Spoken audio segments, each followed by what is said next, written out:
নমস্কাৰ prime time 18 লৈ স্বাগতম আৰু ষ্টুডিঅত মই পাপৰি নমস্কাৰ ষ্টুডিঅত মই প্ৰাঞ্চল প্ৰথমে ব্ৰেকিং নিউজ বাংলাদেশৰ পৰিস্থিতিক লৈ 5 জনীয়া কমিটি গঠন কেন্দ্ৰীয় গৃহ মন্ত্ৰালয়ে গঠন কৰে এই কমিটি বিএছএফৰ ইষ্টাৰ্ণ কমাণ্ডাৰ এডিজিৰ অধ্যক্ষতাত গঠন কৰা হৈছে কমিটি ভাৰতীয় নাগৰিক সংখ্যালঘু লোকৰ সুৰক্ষাৰ বাবে গঠন কৰা হৈছে কমিটি বাংলাদেশৰ সংশ্লিষ্ট কৰ্তৃপক্ষৰে যোগাযোগ ৰক্ষা কৰিব কমিটিখনে পুনৰবাৰ জনাইছো বাংলাদেশৰ পৰিস্থিতিক লৈ 5 জনীয়া কমিটি গঠন কৰা হৈছে কেন্দ্ৰীয় গৃহ মন্ত্ৰালয়ে গঠন কৰে এই কমিটি বিএছএফৰ ইষ্টাৰ্ণ কমাণ্ডাৰ এডিজিৰ অধ্যক্ষতাত এই কমিটি গঠন কৰা হৈছে ভাৰতীয় নাগৰিক সংখ্যালঘু লোকৰ সুৰক্ষাৰ বাবে গঠন কৰা হৈছে কমিটি বাংলাদেশৰ সংশ্লিষ্ট কৰ্তৃপক্ষৰে যোগাযোগ ৰক্ষা কৰিব কমিটিখনে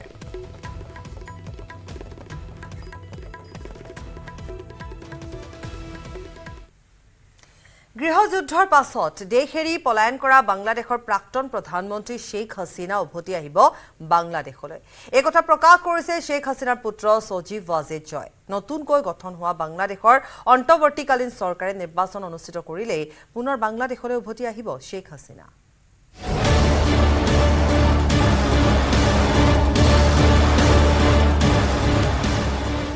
আওয়ামী লীগের নেতাকর্মীদের আমি সবাইকে আহ্বান জানাচ্ছি যে আপনারা সাহস নিয়ে দাঁড়ান আপনারা একা না আমরা আছি বাংলাদেশলৈ উভতি যাব শেখ হাছিনা পূৰ্বৰ স্থিতি হলালে বঙ্গবন্ধুৰ পৰিয়ালে শেখ হাসিনা মরে যাননি আমরা কোথাও যাইনি বাংলাদেশ আওয়ামী লীগ ছাড়া গণতন্ত্র নির্বাচন সম্ভব না 6 আগষ্টত হাছিনাই কাহানিও বাংলাদেশলৈ উভতি নাযায় বুলি জনাইছিল পুত্ৰ সজীৱ ৱাজেদ জয় কিন্তু দুদিন পাছতে স্থিতি হলালে হাছিনা পুত্ৰই আৱামী লীগৰ নেতা কৰ্মীৰ ওপৰত নিৰ্দয় আক্ৰমণ চলাৰ বাবে বঙ্গবন্ধুৰ পৰিয়ালে বাংলাদেশলৈ উভতি যোৱাৰ সিদ্ধান্ত লোৱাৰ কথা জনালে সজীৱ ৱাজেদ জয় আওয়ামী লীগ হচ্ছে বাংলাদেশের সবথেকে পুরাতন গণতান্ত্রিক এবং সবথেকে বড় দল আওয়ামী লীগ কিন্তু মরে যায়নি আওয়ামী লীগ এই দেশকে বাংলাদেশকে স্বাধীন করেছে আওয়ামী লীগকে শেষ করা সম্ভব না আমরা বলেছিলাম যে আমার পরিবার আর রাজনীতি করবে না তবে আমাদের নেতাকর্মীর উপর যেভাবে হামলা হচ্ছে এই পরিস্থিতিতে আমরা হাল ছেড়ে দিতে পারি না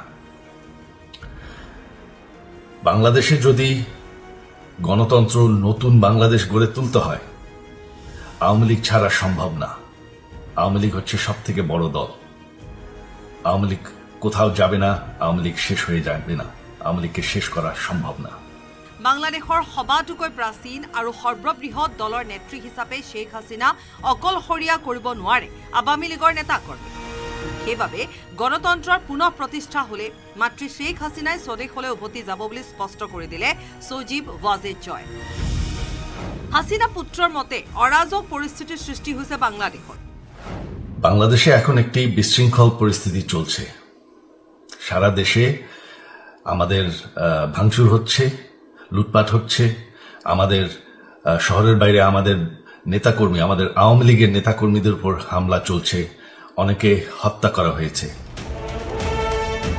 দিন দুপৰতে হত্যাকাণ্ডৰ বলি হৈছে আৱামী লীগৰ নেতাকৰ্মীৰ লগতে বহু হিন্দু লোক দুৰ্বৃত্তই মুকলিকৈ লুটপাট কৰি জ্বলাই দিছে ঘৰ দুৱাৰ দলৰ নেতাকৰ্মীৰ জীৱন আৰু সম্পত্তি ৰক্ষাৰ বাবে হাছিনাই বাংলাদেশলৈ উভতি যোৱাৰ সিদ্ধান্ত লোৱা বুলি স্পষ্ট কৰিলে পুত্ৰ সজীৱ ৱাজেদ জয় আমরা বলেছিলাম যে আমার পরিবার আর রাজনীতি করবে না তবে আমাদের নেতাকর্মীর উপর যেভাবে হামলা হচ্ছে এই পরিস্থিতিতে আমরা হাল ছেড়ে দিতে পারি না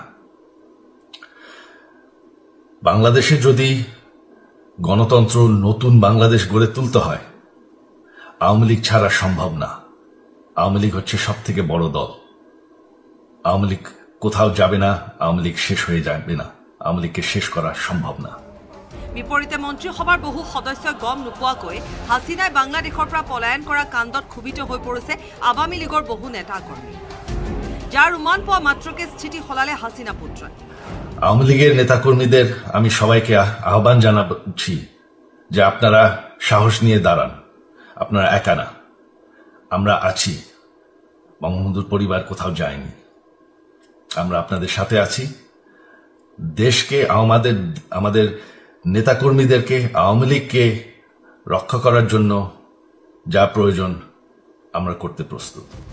বঙ্গবন্ধুৰ পৰিয়ালে বাংলাদেশক কোনো কালে এৰি থাকিব নোৱাৰে বুলি দেশবাসীক জনাই দিলে শেখ হাছিনাৰ পুত্ৰই। কিন্তু ৭৬ বছৰীয়া মুজিব কন্যাই পুনৰ সক্ৰিয় ৰাজনীতিত অংশ ল'ব নে নলয় সেয়া এতিয়াও স্পষ্ট কৰা নাই সজীৱ ৱাজিদ জয়। তৎসত্ত্বেও জয়ৰ শেহতীয়া ভাষ্যত সামান্য হ'লেও সকাহ পাইছে অথাই সাগৰত পৰা আৱামী লীগৰ লাখ লাখ নেতাকৰ্মী আৰু সমৰ্থকে। News desk report, news 18 Assam north east.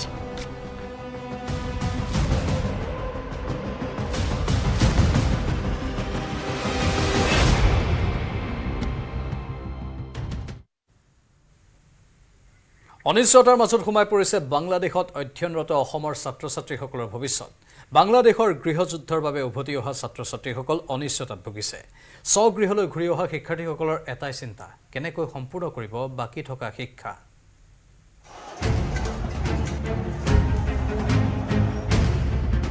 অস্থিৰ বাংলাদেশ, অনিশ্চয়তাত শিক্ষাৰ্থীৰ ভৱিষ্যত, সম্পূৰ্ণৰূপে বন্ধ সকলো শিক্ষানুষ্ঠান। প্ৰাণৰ মমতাত বাংলাদেশৰ পৰা উভতিছে শ শ শিক্ষাৰ্থী। চৰম অনিশ্চয়তাত ভুগিছে বাংলাদেশৰ গৃহযুদ্ধৰ বাবে উভতি অহা ছাত্ৰ ছাত্ৰীসকল। অনিশ্চয়তাৰ মাজত সোমাই পৰিছে বাংলাদেশত অধ্যয়নৰত অসমৰ ছাত্ৰ ছাত্ৰীসকলৰ ভৱিষ্যতো। দেশখনৰ অস্থিৰ পৰিস্থিতিৰ বাবে চিকিৎসা বিজ্ঞানকে ধৰি অন্যান্য ছাত্ৰ ছাত্ৰীসকল উভতি আহিছে স্বগৃহলৈ। অসমৰো বহু শিক্ষাৰ্থী চিকিৎসা বিজ্ঞানত অধ্যয়ন কৰি আছে বাংলাদেশত।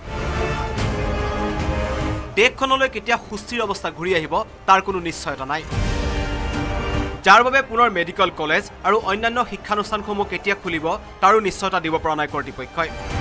শিৱসাগৰৰ জেঙনিকটীয়াৰ ছাত্ৰ আব্বাছ আলেও বাংলাদেশত চিকিৎসা বিজ্ঞানৰ অধ্যয়ন কৰি আছে। আমি বহুত বেয়া পৰিস্থিতিৰ পৰা ওলাই মেলি ঘৰ আহিছিলোঁ। এতিয়াতো শুনামতে তাত অলপ পৰিস্থিতি অলপ নৰ্মেল হৈছে, নতুন গভৰ্ণমেণ্ট ফৰ্ম হৈছে। এতিয়া আমি লাহেকৈ আকৌ উভতি যাব লাগিব তালৈ। আমাৰ যি এডুকেশ্যন আছিলে তাত আকৌ আমি কণ্টিনিউ কৰিব লাগিব। হয়তো চাগে আমি নেক্সট মান্থ নহ'লে তাৰপিছত আমি লাহেকৈ তালৈ উভতিম আৰু।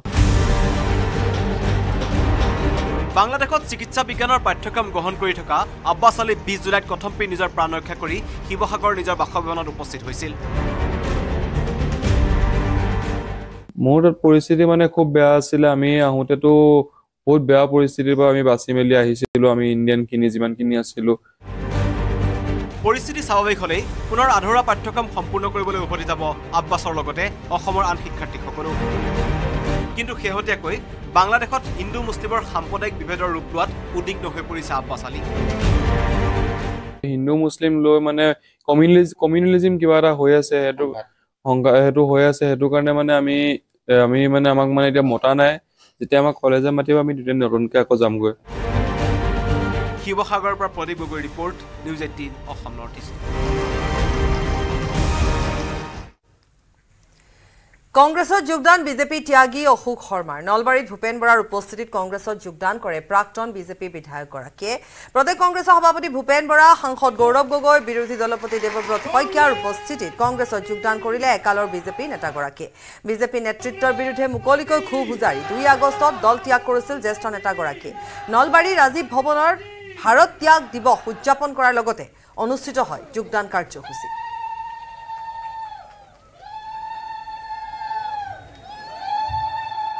যদিও আজি সদনৰ ভিতৰত প্ৰশ্নকালত মোৰ প্ৰশ্ন উল্লেখিত আছে, তথাপিও মই নলবাৰী আহি নিজে নিজ চকুৰে মই অশোক শৰ্মাক মই দলৰ ভিতৰত যোগদান হোৱাটো মই দেখিবলৈ বিচাৰোঁ। মই নিজে দিল্লীৰ পৰা নলবাৰীলৈ আহি মাননীয় অশোক শৰ্মা ডাঙৰীয়াক কংগ্ৰেছ দলৰ ভিতৰত মই স্বাগতম জনাবলৈ বিচাৰোঁ। আৰু এই নলবাৰী অঞ্চলৰ এটা ইতিহাস আছে। এই নলবাৰী মানুহৰ, এই অঞ্চলৰ মানুহৰ এটা স্বাভিমান আছে। আৰু মই আপোনালোকক কথা দিছোঁ যে যিদৰে যোৱা লোকসভা নিৰ্বাচনত যোৰহাটৰ ৰাইজে নিজৰ স্বাভিমান সুৰক্ষিত কৰিলে আহা বিধানসভা নিৰ্বাচনত নলবাৰী অঞ্চলৰ ৰাইজে নিজৰ স্বাভিমান সুৰক্ষিত কৰে। ইফালে অশোক শৰ্মাৰ কংগ্ৰেছত যোগদান কৰাক লৈ আনন্দিত মুখ্যমন্ত্ৰী হিমন্ত বিশ্ব শৰ্মা। নিজে নোৱাৰা কাম কংগ্ৰেছত অশোক শৰ্মাই কৰিব পাৰিব বুলি বিশ্বাসী মুখ্যমন্ত্ৰীগৰাকী। য'তেই নাথাকক অশোক শৰ্মাক ৰাষ্ট্ৰীয় স্বয়ংসেৱক সংঘৰ কাম কৰাৰ আহ্বান মুখ্যমন্ত্ৰী ডক্টৰ শৰ্মাৰ। লগতে ভূপেন বৰাক তীব্ৰ কটাক্ষ মুখ্যমন্ত্ৰীগৰাকীৰ। অশোক শৰ্মাই যোগদান কৰক, তেওঁক মই অভিনন্দন জনাইছো যে মই থকা দলটোতে তেওঁ যোগদান কৰিছে। তেওঁক মই বহুত বহুত অলেখ শুভেচ্ছা জনাইছো। খালি মই আহ্বান জনাম তেখেতক যে তেখেত যাতে কংগ্ৰেছত থাকিও ৰাষ্ট্ৰীয় স্বয়ংসেৱক সংঘৰ কথা কৈ থাকে, হিন্দুৰ কথা কৈ থাকে। কংগ্ৰেছত হিন্দু মানুহ থকাৰ প্ৰয়োজনীয়তাও আছে কিছু সংখ্যক।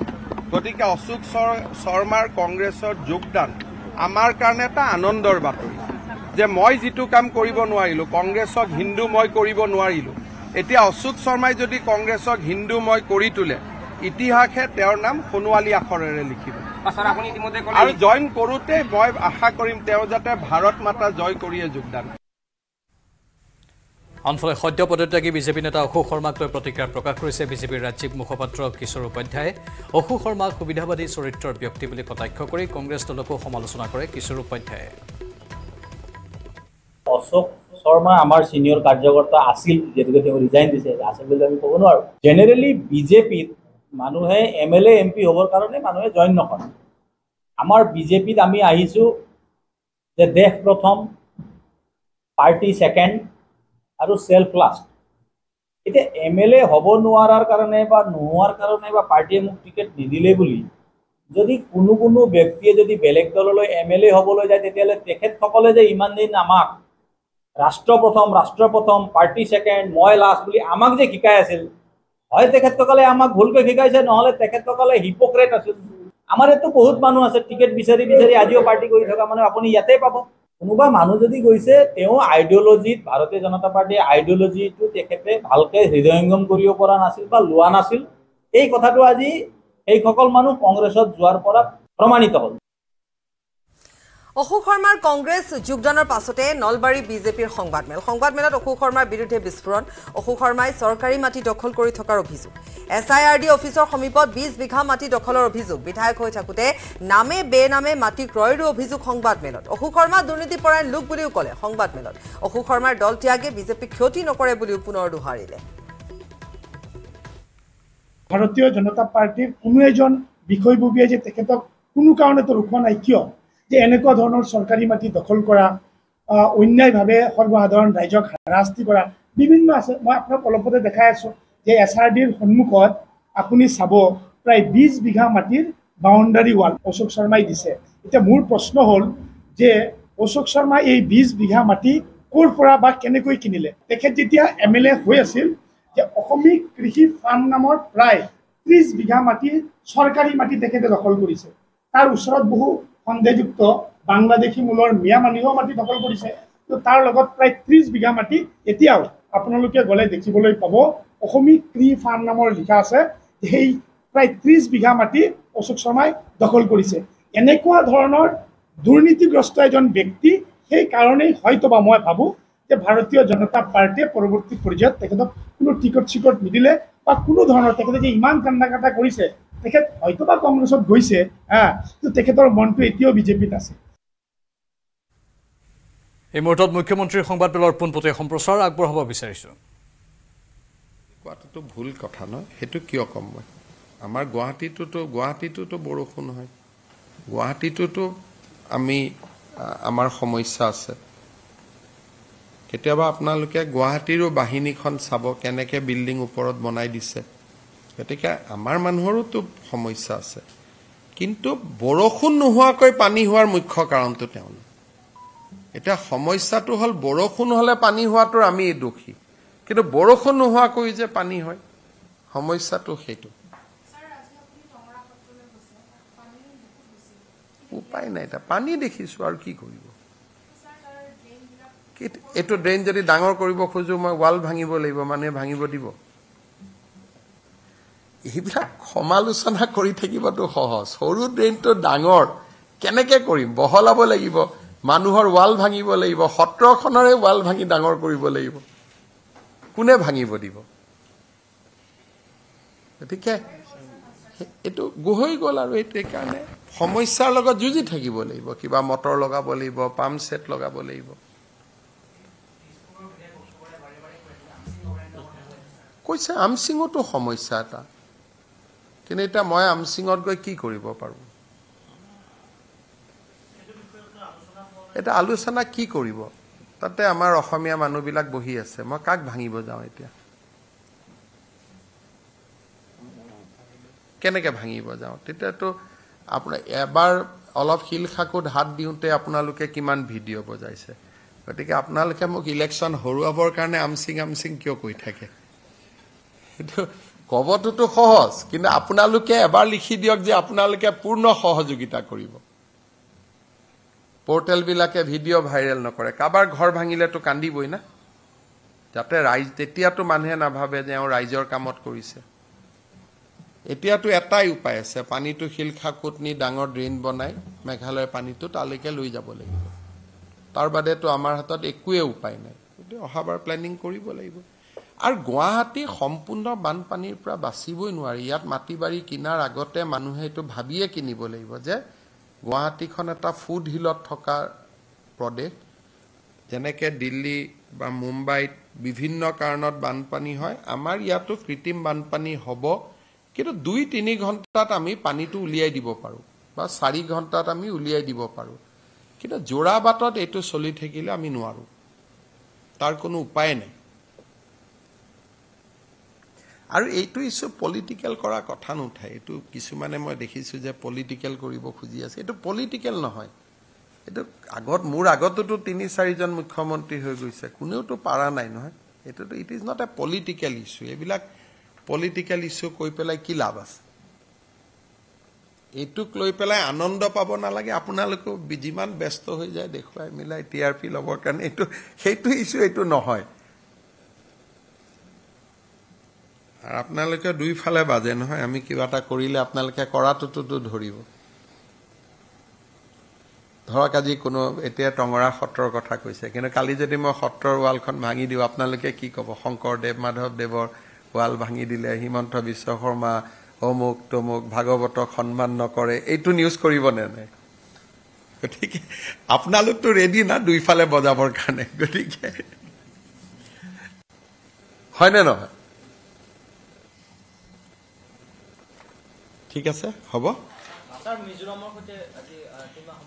আমি ফ্ৰেণ্ডশ্বিপ যিটো বন্ধুত্বমূলক ভ্ৰমণ এটা তেওঁলোকো আহে আমিও যাওঁ আলাপ আলোচনা কৰি আছোঁ আৰু যোৱা 3 বছৰ আমি এটা শান্ত অৱস্থাত ৰাখিব পাৰিছোঁ গতিকে আজি অতুল বৰা ডাঙৰীয়া আইজলত গৈছে মুখ্যমন্ত্ৰীক লগ পাব তাৰ পলিটিকেল লিডাৰশ্বিপক লগ পাব আলাপ আলোচনা বন্ধুত্ব যিটো ৰাখিব লাগে স্যাৰ সীমান্তৰ পৰা সাংঘাতিক বাংলাদেশী ইনফিল্ট্ৰেশ্যন হোৱাৰ কথা চলি আছে কি এতিয়ালৈকে হোৱা নাই আমি সুৰক্ষিত কৰি আছোঁ আপোনালোকৰ টিম এটা যাবও পাৰে বাংলাদেশ বৰ্ডাৰত আমাৰ অসমৰ বৰ্ডাৰটোলৈকে যোৱাত কোনো বাধা নাই গতিকে অসম পুলিচে যি ধৰণে ডিউটি কৰি আছে BSFে যি ধৰণে ডিউটি কৰি আছে আপোনালোকৰ টিভি টিম এটাও তাত যাব পাৰে যে কিবা মানুহ আহিছে নেকি বা গৈছে নেকি এতিয়ালৈকে যি মানুহ আহি আছে তাৰ পাছপোৰ্ট ভিসা আছে অসমৰ যে পঢ়িব গৈছিল ষ্টুডেণ্ট বাকি এজনো আহাৰ খবৰ আমাৰ লগত নাই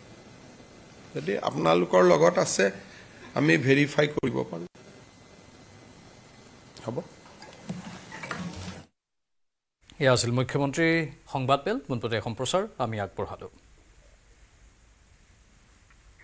অন্য বাতৰিৰ মাজলৈ আহিছো পুনৰ গ্ৰাহকক প্ৰবঞ্চনা ট্ৰেডিং এপ YBY প্ৰবঞ্চনাৰ জাল জমা ধন আৰু লাভাংশ উলিয়াব পৰা নাই গ্ৰাহকে জমা ধন উলিয়াবলৈ পুনৰ 6000 টকা জমা দিয়াৰ নিৰ্দেশ ৰাজ্যৰ লাখ লাখ লোকে এপটোত ধন জমা কৰিছিল মুখ্যমন্ত্ৰী সাহায্য পুঁজি লৈও ধন দিছিল এপটোৱে বাতৰি কাকতত প্ৰকাশ পাইছিল এপটোৰ সপক্ষে প্ৰবন্ধও 6000 টকা বিচৰাত এপটোৰ বাদ দিয়াৰ সিদ্ধান্ত লৈছে গ্ৰাহকে এপটোত যোগদান নকৰিব একাংশ ভুক্তভোগীয়ে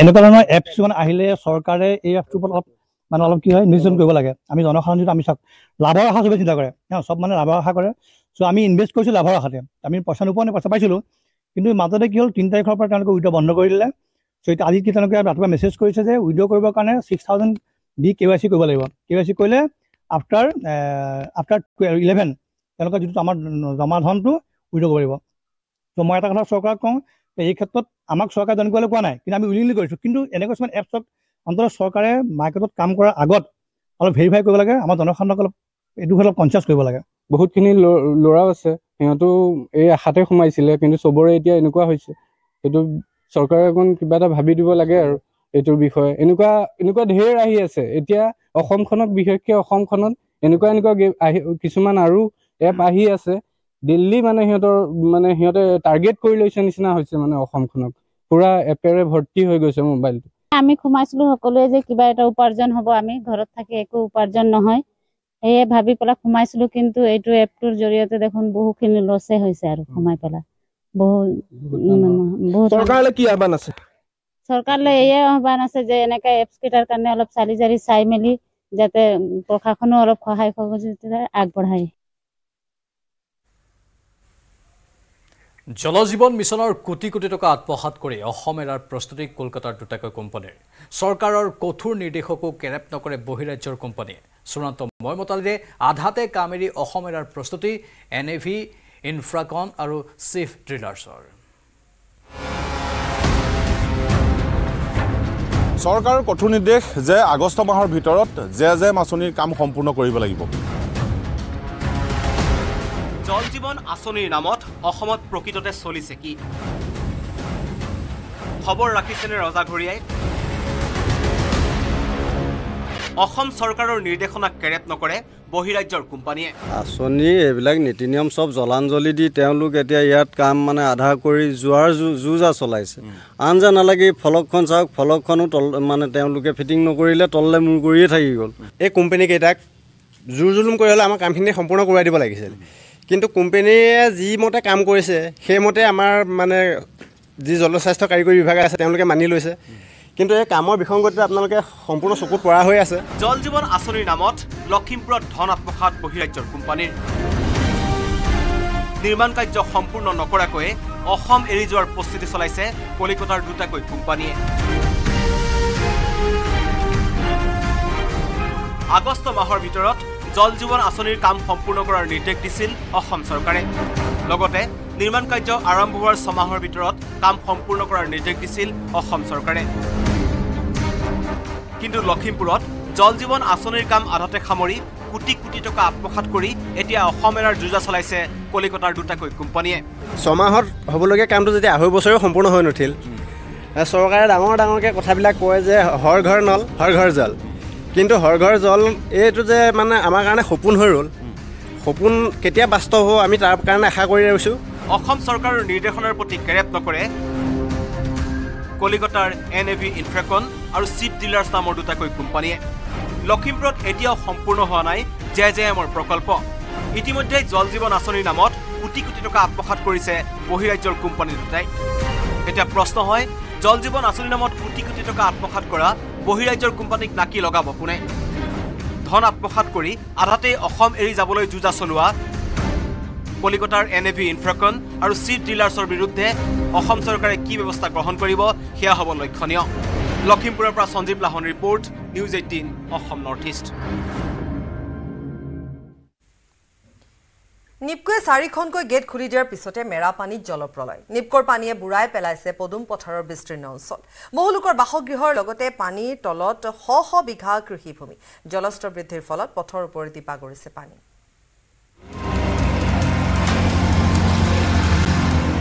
পুনৰ নিপকোৱে এৰিছে পানী খুলি দিয়া হৈছে 4খনকৈ গেট বানত প্লাবিত হৈছে মেৰাপানী নাগালেণ্ডত হোৱা ধাৰাসাৰ বৰষুণৰ ফলত নিপকোৱে খুলি দিছে 4খনকৈ গেট নিপকোৰ পানীয়ে বুঢ়াই পেলাইছে পদুম পথাৰৰ বিস্তীৰ্ণ অঞ্চল ঘৰ দুৱাৰৰ লগতে বানৰ কবলত পৰিছে খেতিপথাৰ পদুম পথাৰৰ বহু কৃষকৰ আদা হালধিৰ লগতে ঘৰ বাৰীত পানী সোমোৱাৰ ফলত বৃহৎ পৰিমাণৰ লোকচানৰ সন্মুখীন হ'ব লগা হৈছে।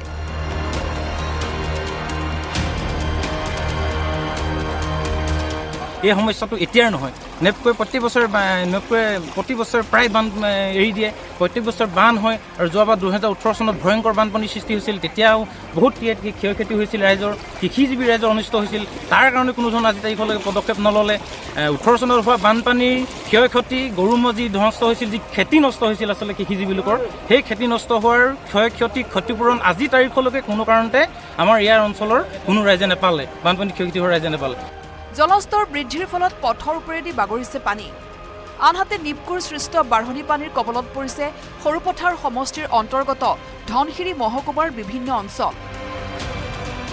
দৈয়াং জলবিদ্যুৎ প্ৰকল্পৰ 4খনকৈ গেট খুলি দিয়াৰ ফলতেই দৈয়াং নদীৰ জলস্তৰ বৃদ্ধি হৈ বুৰাই পেলাইছে নৈ দাঁতিকাষৰীয়া অঞ্চলসমূহ।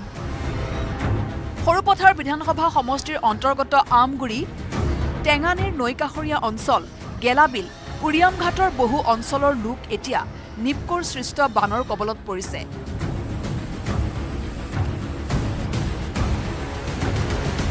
এই অঞ্চলসমূহৰ জনসাধাৰণ বানপানীৰ কবলত পৰাৰ পিছতো ধনশিৰি মহকুমা প্ৰশাসনে এতিয়ালৈকে কোনো ৰিলিফ কেম্পৰ ব্যৱস্থা কৰা নাই। ইফালে সমগ্ৰ অঞ্চলটোতে বহু হেক্টৰ কৃষিভূমিৰ বিস্তৰ ক্ষতি সাধন হৈছে। বিশুদ্ধ খোৱা পানীৰ সমস্যাৰ উপৰিও পশুধনক লৈও সমস্যাত পৰিছে বানাক্ৰান্ত ৰাইজ। তিতাবৰৰ পৰা অনমোল যাদৱৰ সহযোগত সৰুপথাৰৰ পৰা দেৱাশিষ গৌতমৰ report, news 18 Assam north east.